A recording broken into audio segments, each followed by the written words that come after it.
صدر مملکت آصف علی زرداری نے فیلڈ مارشل عاصم منیر کی بطور چیف آف آرمی اسٹاف اور بطور چیف آف ڈیفنس فورسز تقرری کی منظوری دے دی۔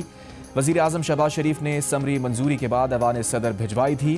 Field marshal Asim Munir chief of army staff کے ساتھ چیف آف ڈیفنس فورسز بھی ہوں گے۔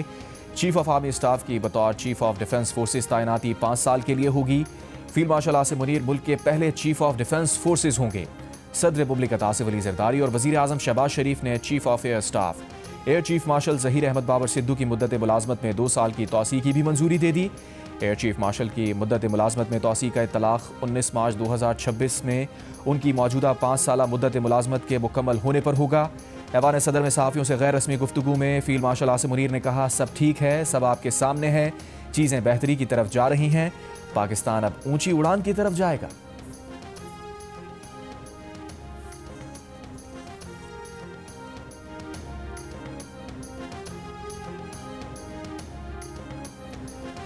وزیر اعظم شہباز شریف کی فیلڈ مارشل سید عاصم منیر کو پاکستان کا پہلا چیف آف ڈیفنس فورسز تعینات ہونے پر مبارکباد، نیک خواہشات کا اظہار کیا۔ کہا، چیف آف ڈیفنس فورسز کی تعیناتی عصری اور جدید جنگی تقاضوں سے ہم آہنگ ہے، جس سے ملک کا دفاع مزید بہتر ہوگا۔ فیلڈ مارشل عاصم منیر کی قیادت میں بہادر افواج نے دشمن کو عبرتناک شکست دی۔ مارکہ حق میں شاندار کامیابی سے پاکستان کا نام پوری دنیا میں روشن ہوا اور پاکستان کو عزت ملی۔ وزیر اعظم کی chief of air staff Zaheer Ahmed Babar Sidhu کو بھی مدت ملازمت میں 2 سال کی توسیع پر مبارکباد۔ کہا، ان کی قیادت میں پاک فضائیہ نے مارکہ حق میں شاندار پیشہ ورانہ صلاحیتوں کا استعمال کرتے ہوئے دشمن کے جنگی ہوائی جہاز تباہ کیے اور دشمن پر اپنی دھاک بٹھائی۔ وزیر اعظم کا کہنا تھا کہ پاکستان کے دفاع، ترقی اور خوشحالی کے لیے ملک کے تمام ادارے مل کر کام کریں گے، ملک کے دفاع ناقابل تسخیر بنائیں گے۔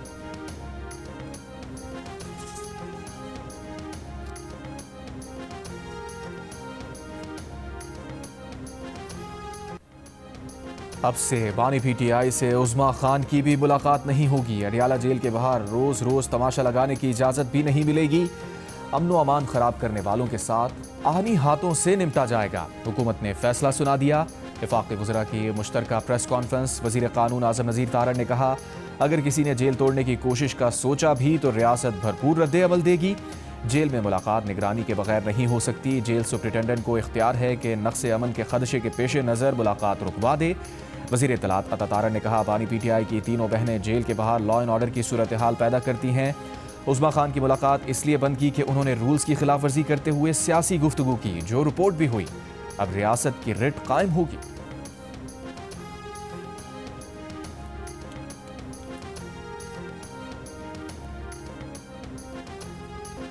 پاکستان کا برطانیہ سے شہزاد اکبر اور عادل راجہ کی حوالگی کا مطالبہ۔ برطانیہ کو پروپیگنڈا کرنے والے پاکستانی شہریوں کے خلاف ٹھوس شواہد فراہم کر دیے۔ وفاقی وزیر داخلہ محسن نقوی سے برطانوی ہائی کمشنر جین میریٹ کی ملاقات۔ محسن نقوی نے کہا، شہزاد اکبر اور عادل راجہ پاکستان میں مطلوب ہیں، ان کو فوری پاکستان کے سپرد کیا جائے۔ آزادی اظہار پر پورا یقین رکھتے ہیں، لیکن فیک نیوز ہر ملک کے لیے مسئلہ ہے۔ بیرون ملک بیٹھ کر ریاست اور اداروں پر بہتان اور ہرزہ سرائی کی کوئی ملک اجازت نہیں دے سکتا۔ پاکستان مخالف پروپیگنڈا کرنے والوں کی واپسی کے لیے برطانوی تعاون کا خیر مقدم کریں گے۔ 3 روز پہلے وزیر داخلہ محسن نقوی نے بیرون ملک سے پاکستان مخالف پروپیگنڈا کرنے والوں کو وارننگ دی تھی کہ انہیں واپس وطن لایا جائے گا۔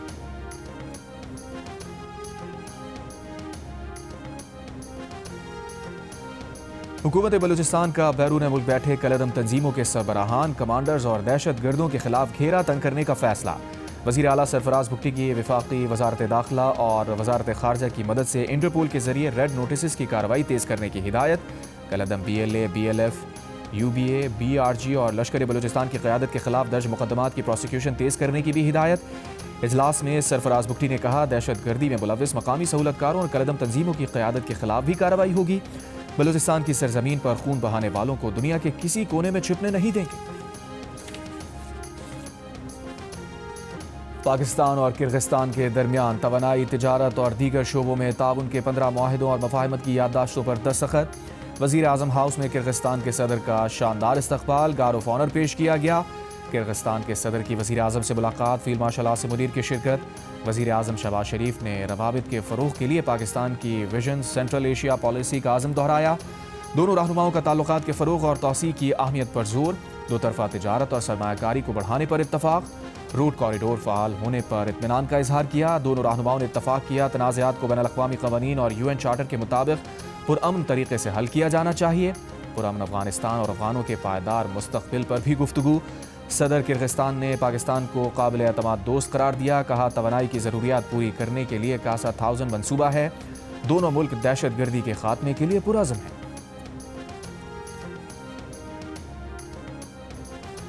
قومی مالیاتی کمیشن کا 6 سے 7 ورکنگ گروپ بنانے پر اتفاق، سابق فاٹا کے معاملے پر الگ ورکنگ گروپ بنانے کا بھی فیصلہ، آئندہ اجلاس جنوری میں متوقع۔ وفاقی وزیر خزانہ محمد اورنگزیب نے کہا 11ویں NFC ایوارڈ کے معاملات کو کامیابی سے پایہ تکمیل تک پہنچانا منزل ہے، آنے والے ہفتوں اور مہینوں میں بامقصد اور تعمیری مباحث جاری رہیں گے، امید ہے تمام اراکین بامعنی اور جامع مکالمے کے لیے بھرپور عزم کے ساتھ آگے بڑھیں گے۔ وزیر خزانہ محمد اورنگزیب کی زیر صدارت اجلاس میں سندھ اور KP کے وزرائے اعلیٰ بطور وزیر خزانہ شریک ہوئے۔ پنجاب اور بلوچستان کے وزرائے خزانہ اور پرائیویٹ ممبران نے بھی اجلاس میں شرکت کی۔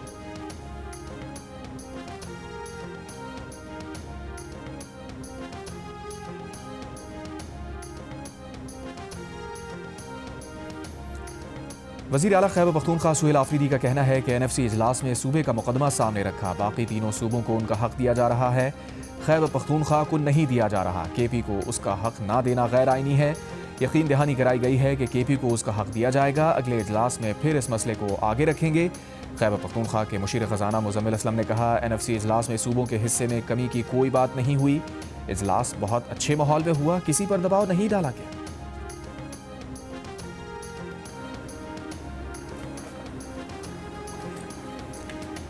وزیر اعلیٰ سندھ مراد علی شاہ کا قومی مالیاتی کمیشن کے اجلاس پر اطمینان کا اظہار، کہا اجلاس اچھے ماحول میں ہوا، صوبوں اور وفاق نے اپنی مالیاتی پوزیشن بتائی، 6 سے 7 ورکنگ گروپ بنانے کا فیصلہ کیا گیا، یہ گروپ اگلے ہفتے تشکیل پا جائیں گے، جو گروپ بنیں گے وہ اس کو آگے لے کر جائیں گے۔ آئندہ NFC اجلاس 8 اور 15 جنوری کو متوقع ہے۔ وزارت منصوبہ بندی نے وسائل کی تقسیم کے 2 نئے طریقہ کار پر تجاویز وزیر اعظم کو پیش کر دی۔ پہلی تجویز قابل تقسیم محاصل سے دہشت گردی کے خلاف جنگ، water security, civil arm forces اور آزاد کشمیر اور گلگت بلتستان کے گرانٹس کے لیے 2.5% کٹوتی کی ہے، جس کے بعد 57.5% صوبوں اور 42.5% وفاق کو ملے گا۔ دوسری تجویز کے مطابق بے نظیر انکم سپورٹ پروگرام اور ہائی ایجوکیشن کمیشن کے اخراجات قابل تقسیم محاصل سے پہلے نکال لیے جائیں گے، جس سے 2030 تک وفاق کے وسائل میں 11 سے 12% اضافہ متوقع ہے۔ صوبوں کے درمیان NFC کی تقسیم میں آبادی کا وزن کم کر کے ریونیو جنریشن، زرخیزی اور فارسٹ کور جیسے عوامل کو بڑھانے کی تجویز بھی دی گئی ہے۔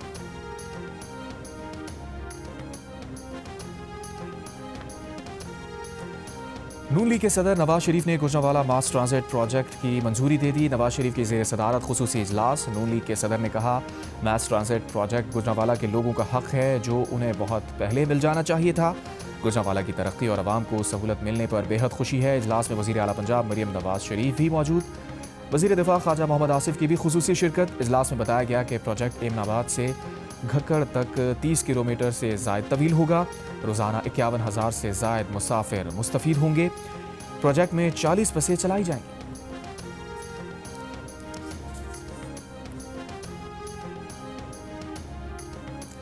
وزیر اعلیٰ خیبر پختونخوا سہیل آفریدی کو آج بھی بانی PTI سے ملاقات کی اجازت نہ ملی، دہگل ناکے پر روک لیا گیا۔ صحافیوں نے پوچھا کیا آج بھی دھرنا دیں گے؟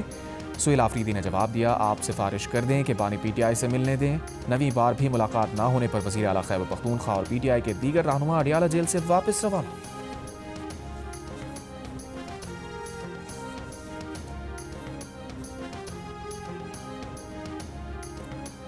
وزیر اعظم کے مشیر برائے سیاسی امور رانا ثنا نے کہا ہے کہ وزیر اعلیٰ خیبر پختونخوا سہیل آفریدی بانی PTI کے ساتھ ملاقات کی حد تک رہیں تو انہیں ملاقات سے نہیں روکنا چاہیے۔ احتجاج، حکومت کے خلاف تحریک اور دہشت گردی کی سہولت کاری کے بارے میں ملاقات ہے تو وہ نہیں ہونی چاہیے۔ کہا ان کی معلومات کے مطابق فیض حمید سے متعلق فیصلہ اسی دسمبر میں آ جائے گا۔ فیض حمید کی سزا سے متعلق کوئی پیشگوئی نہیں کرنی چاہیے۔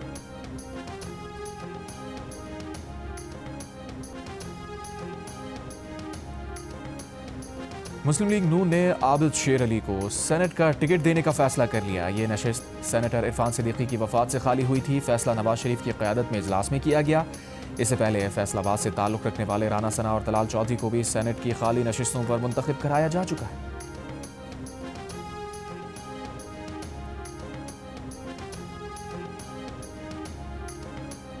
کراچی ایکسپورٹ پروسیسنگ زون میں گارمنٹس فیکٹری میں لگی آگ بجھا دی گئی۔ آگ پر قابو پانے کے لیے شہر بھر سے فائر ٹینڈرز طلب کر لیے گئے۔ آگ سے فیکٹری کی عمارت گر گئی اور 2 فائر فائٹرز زخمی ہوئے۔ فائر بریگیڈ حکام کا کہنا ہے کہ فیکٹری میں کسی شخص کی موجودگی کی اطلاع نہیں ملی تھی۔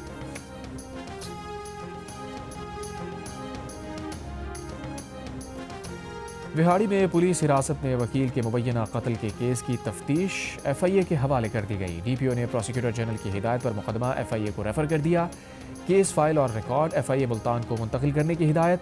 تھانہ ماچھیوال کے ایس ایچ او اور 2 اسسٹنٹ سب انسپیکٹر معطل، قتل کا مقدمہ درج۔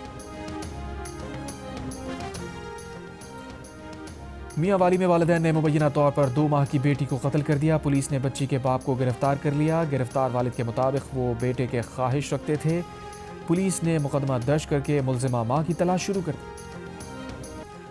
خیبر پختونخوا کے عوام کی غیر قانونی طور پر مقیم افغان شہریوں سے متعلق وفاقی حکومت کے فیصلے کی حمایت۔ عوام کا کہنا ہے کہ وفاقی حکومت کا غیر قانونی افغان شہریوں کی واپسی سے متعلق فیصلہ مثبت اور قابل ستائش اقدام ہے۔ جتنے بھی غیر قانونی مہاجرین ہیں انہیں ان کے ملک واپس بھیجنا چاہیے۔ کہا حکومت افغان مہاجرین کو باعزت طریقے سے واپس ان کے ملک بھیج رہی ہے۔ پاکستان نے 40 سال افغانوں کی مہمان نوازی کی اور افغان وزیر خارجہ بھارت سے مدد مانگ رہے ہیں۔ افغانستان کے لیے اقوام متحدہ کے امدادی اشیاء پر مشتمل 6 کنٹینرز تورخم اور جمرود ٹرمینل پہنچ گئے۔ افغان حکام کی اجازت کے بعد امدادی کنٹینرز کی کلیئرنس شروع ہوگی۔ کسٹم ذرائع کے مطابق تورخم ٹرمینل پر 2 اور جمرود ٹرمینل پر 4 امدادی کنٹینرز میں ادویات اور طبی آلات ہیں۔ پاکستان نے اقوام متحدہ کے امدادی اداروں کو افغانستان میں امداد پہنچانے کی اجازت دے دی ہے۔ ترجمان دفتر خارجہ کا کہنا ہے کہ پاک افغان سرحد انسانی ہمدردی کی بنیادوں پر جزوی طور پر کھولی گئی ہے۔ افغان سرحد تجارتی سرگرمیوں کے لیے اب تک بند ہے۔ گورنر سندھ کامران خان ڈسوری سے آسٹریلین ہائی کمشنر ٹیموتھی کین کی ملاقات۔ 2 طرفہ تعلقات، سرمایہ کاری، تجارت میں اضافے سمیت مختلف امور پر تبادلہ خیال۔ زرعی ٹیکنالوجی، قابل تجدید توانائی، آئی ٹی اور معدنی وسائل میں تعاون بڑھانے پر اتفاق۔ آسٹریلوی ہائی کمشنر نے کہا گورنر انیشیٹوز کے تحت مفت آئی ٹی تعلیم کی فراہمی قابل تحسین ہے۔ گورنر سندھ نے کہا ایس آئی ایف سی کی بہترین سہولت کاری سے پاکستان میں سرمایہ کاروں کا اعتماد بڑھ رہا ہے۔ ہائی کمشنر نے قائد اعظم کے تاریخی دفتر کا دورہ بھی کیا۔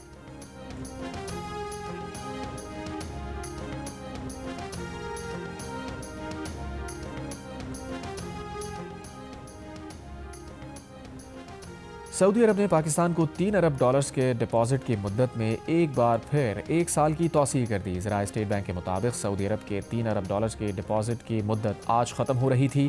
سعودی عرب نے 2021 میں پاکستان کو $3 ارب کا ڈپازٹ فراہم کرنے کا معاہدہ کیا تھا۔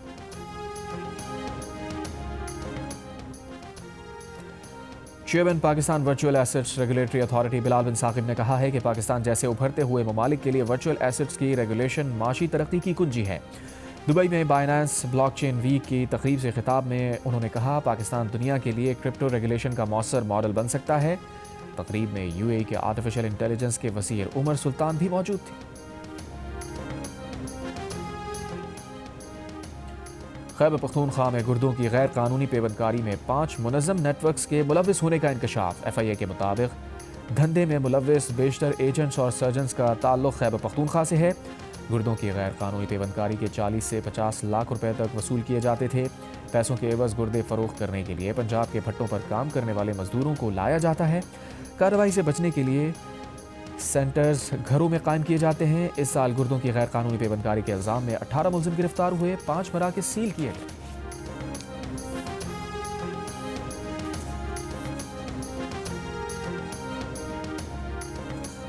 پولیس نے عورت مارچ کے رہنماؤں کو کراچی پریس کلب پر پریس کانفرنس کرنے سے روک دیا۔ ایک خاتون کو حراست میں لے لیا گیا۔ سماجی کارکن شیما کرمانی کا کہنا ہے کہ پولیس نے پریس کلب آنے سے پہلے پریس کانفرنس ملتوی کرنے کا کہا۔ سمجھ نہیں آ رہا ہمیں کیوں روکا جا رہا ہے۔ ایچ آر سی پی کے رہنما خضر نے کہا کہ یہ تمام اقدامات غیر آئینی اور غیر قانونی ہیں۔ اگر ریاست کو بچانا ہے تو حل صرف آئین و قانون پر عمل درآمد کا ہے۔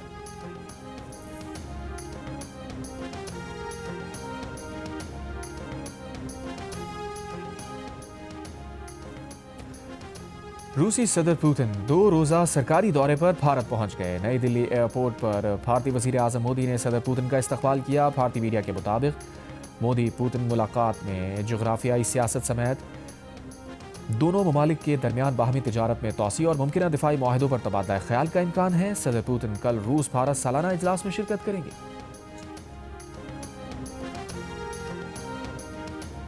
امریکی شہر ڈیلاویئر میں اسلحہ رکھنے اور حملے کی منصوبہ بندی کے الزام میں ایک شخص گرفتار۔ حکام کا کہنا ہے کہ 25 برس کے ملزم لقمان خان کی گاڑی اور گھر سے بھاری اسلحہ اور گولہ بارود برآمد کیا گیا۔ لقمان خان کو ڈیلاویئر یونیورسٹی کے پولیس ڈپارٹمنٹ پر حملے کا منصوبہ بنانے کے الزام میں گرفتار کیا گیا۔ استغاثہ کے مطابق ملزم کو 11 دسمبر کو عدالت میں پیش کیا جائے گا۔ ترجمان دفتر خارجہ طاہر اندرابی کا کہنا ہے کہ امریکہ میں پکڑا گیا لقمان خان پاکستانی نہیں، افغان شہری ہے۔ لقمان خان بطور مہاجر پاکستان میں کچھ عرصہ رہا، تاہم اس نے بیشتر زندگی امریکہ میں ہی گزاری۔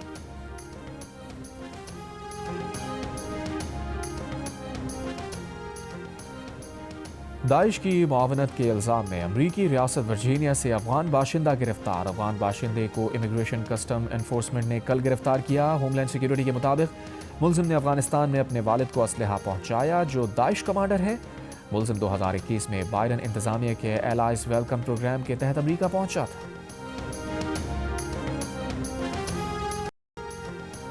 برطانوی جامعات نے پاکستانی اور بنگلہ دیشی طلباء پر داخلوں کے دروازے بند کرنا شروع کر دیے۔ دونوں ممالک کے طلباء کی جانب سے سیاسی پناہ حاصل کرنے کی کوشش بڑھنے پر اقدام کیا گیا۔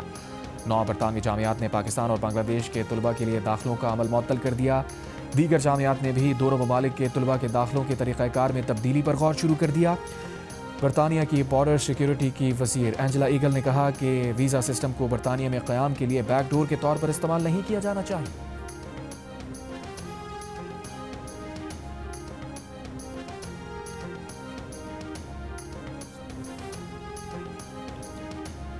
اسرائیلی فوج کی غزہ میں جنگ بندی کی خلاف ورزیاں جاری۔ غزہ آنے والی امداد پر رکاوٹیں برقرار۔ اقوام متحدہ نے غزہ میں جنگ بندی کے مکمل احترام اور بلا رکاوٹ امداد کا مطالبہ کر دیا۔ لبنان میں بھی اسرائیل کی جنگ بندی خلاف ورزیاں۔ جنوبی لبنان میں اسرائیلی طیاروں کی بمباری، 4 رہائشی عمارتیں تباہ کر دیں۔ اسرائیلی فوج نے حملوں میں حزب اللہ کے اسلحہ گوداموں کو نشانہ بنانے کا دعویٰ کیا ہے۔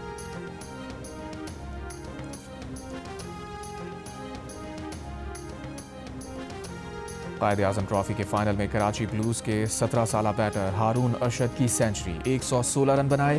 فیصلہ کن مارکے میں دفاعی چیمپئن سیالکوٹ کے خلاف کراچی بلوز کی پوزیشن مضبوط۔ 533 رنز کے ہدف کے تعاقب میں سیالکوٹ نے دوسری اننگز میں کسی نقصان کے بغیر 12 رنز بنا لیے۔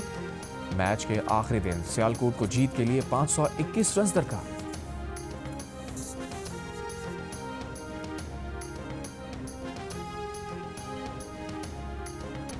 انٹرنیشنل T20 لیگ میں گلف جائنٹس نے ایمریٹس کو 6 وکٹ سے ہرا دیا۔ ایمریٹس نے پہلے کھیلتے ہوئے 6 وکٹ پر 163 رنز بنائے۔ گلف جائنٹس نے ہدف 15ویں اوور میں حاصل کر لیا۔ پرتھم نسانکا نے 82 رنز کی اننگز کھیلی۔ میچ جیو سپر سے براہ راست ایشز سیریز کے دوسرے ٹیسٹ کے پہلے دن انگلینڈ نے 9 وکٹ پر 325 رنز بنا لیے۔ جو روٹ 135 رنز بنا کر ناٹ آؤٹ ہیں۔ مچل سٹارک نے 6 کھلاڑیوں کو آؤٹ کرنے کے ساتھ وسیم اکرم کا ریکارڈ بھی توڑ دیا۔ مچل سٹارک کی ٹیسٹ کرکٹ میں 418 وکٹیں ہو گئیں۔ وہ سب سے زیادہ ٹیسٹ وکٹیں لینے والے لیفٹ آرم فاسٹ بولر بن گئے۔ ان سے قبل وسیم اکرم نے 414 شکار کیے تھے۔ سابق فاسٹ بولر وسیم اکرم نے سوشل میڈیا پر مچل سٹارک کو ان کا ریکارڈ توڑنے پر مبارکباد دی، نیک خواہشات کا اظہار کیا۔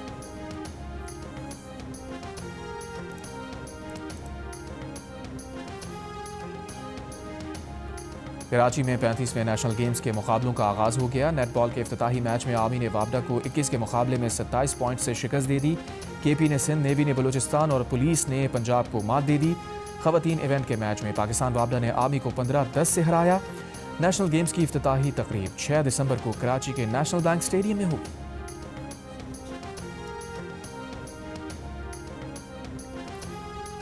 کراچی کے علاقے ناظم آباد میں سندھ سپورٹس بورڈ کلب کے اطراف کچرے کے ڈھیر موجود۔ یہاں نیشنل گیمز کے مقابلے ہونے ہیں۔ سپورٹس بورڈ کلب کے اطراف سے کچرا اٹھنا شروع ہوا تو پورے علاقے میں تعفن پھیل گیا۔ شہریوں کو شدید مشکلات کا سامنا۔ M D Sindh solid waste management board کا کہنا ہے کہ نیشنل گیمز کے انعقاد کے موقع پر صفائی کے انتظامات تسلی بخش ہوں گے۔ ماضی کی طرح یہ ایونٹ بھی کامیابی سے مکمل کیا جائے گا۔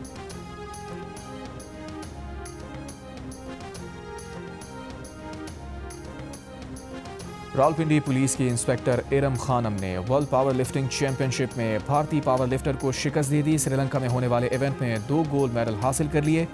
بھارتی خاتون ویٹ لفٹر کو ارم خان کی جیت برداشت نہ ہوئی، شکست کی خفت مٹانے کے لیے اسٹیج ہی چھوڑ دیا۔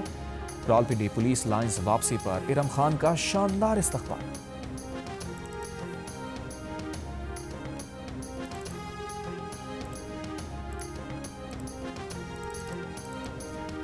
2025 کا آخری سپر مون یا دسمبر کا کولڈ مون شروع ہو گیا۔ پاکستان میں واضح دیکھا جا سکے گا کولڈ مون سال 2025 کا مسلسل تیسرا سپر مون ہے۔ سپر مون 5 دسمبر کی صبح 4:15 بجے 99% روشن حالت میں عروج پر پہنچے گا۔ کولڈ مون تقریباً 8% بڑا اور 15% زیادہ روشن دکھائی دے گا۔ جنگ اور جیو کے اشتراک سے آرٹس کونسل کراچی میں جاری ورلڈ کلچر فیسٹیول کے 35ویں روز خصوصی افراد کے عالمی دن کی مناسبت سے تقریب کا انعقاد کیا گیا۔ مختلف تعلیمی اداروں کے خصوصی بچوں نے شرکت کی۔ صدر arts council of Pakistan Karachi Ahmed Shah کا آرٹس کونسل میں خصوصی بچوں کے لیے مستقل ڈیسک قائم کرنے کا اعلان۔ اور جادوئی آواز سے پاکستان آئیڈل کے 16 بہترین گائکوں میں شامل سامیہ گوہر نے اگلے راؤنڈ کی لاہور میں تیاری شروع کر دی۔ سامیہ کا ماننا ہے کہ پاکستان آئیڈل نے زندگی کو نیا موڑ دیا ہے، پڑوسی ملک سے بھی پیار مل رہا ہے، قدم قدم پر فیملی نے سپورٹ کیا۔ والدہ کہتی ہے کہ بیٹی کی پرفارمنس کے وقت دل کی دھڑکنیں تیز ہو جاتی ہیں۔